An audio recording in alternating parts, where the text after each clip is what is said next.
Hi everyone! Ngayon ay February at buwan ng mga puso. Pero paano mo naman isi-celebrate ang buwan na ito kung ang taong minamahal mo naman ay may iba din palang minamahal? Sa video na ito ay panoorin natin ang love triangle sa harapan ng SM. Panoorin natin ang video na ito.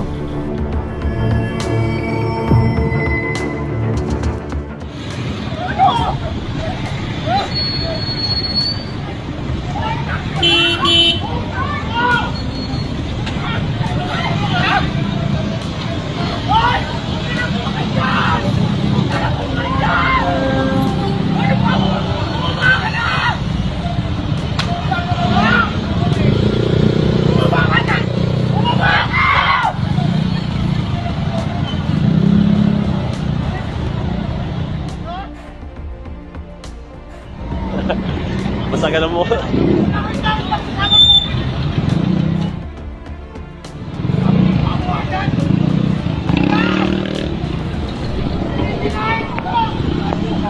Ha? Hindi.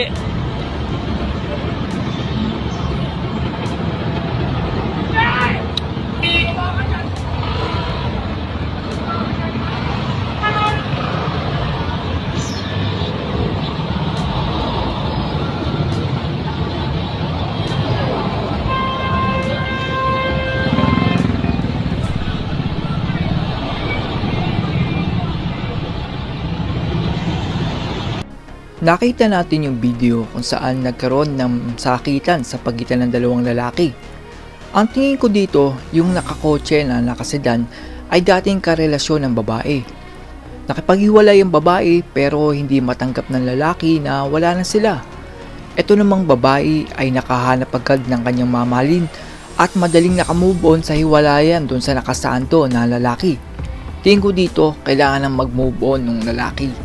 Ang pinaka-best way para makamove on at makarecover sa isang bigong relasyon ay ang magkaroon ng bagong karelasyon.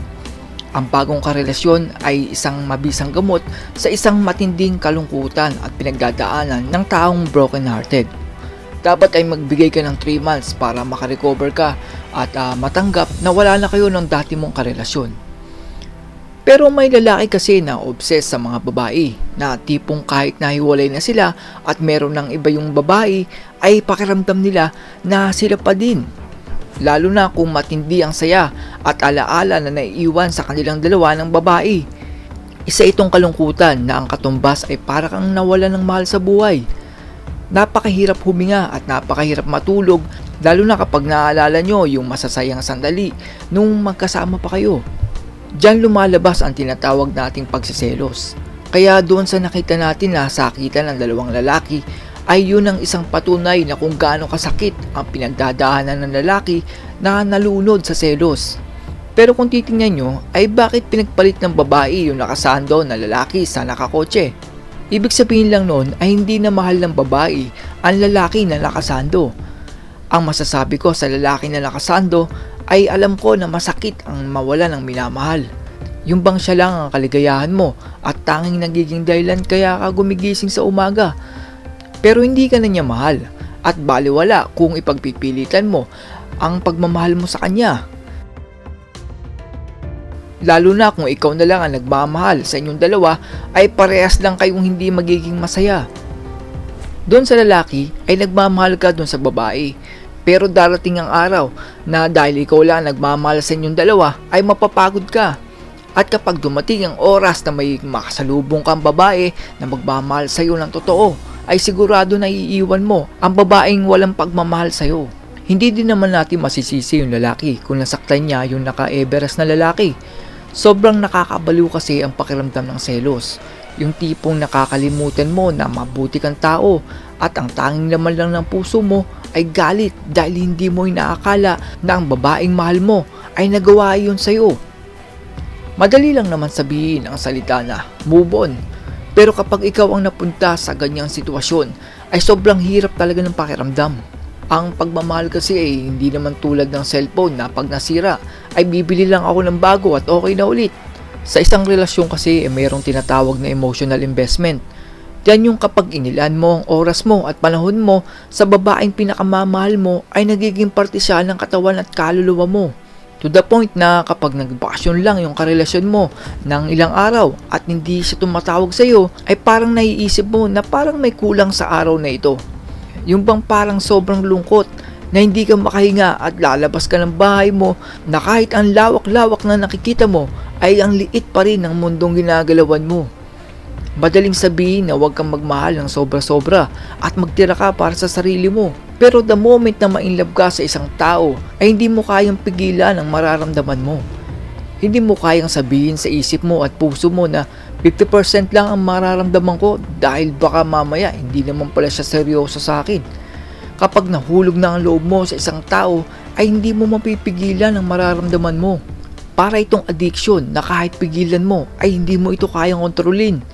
Ang masasabi ko dito sa lalaki ay kung ganyang babae lang naman din ay bumitaw na siya.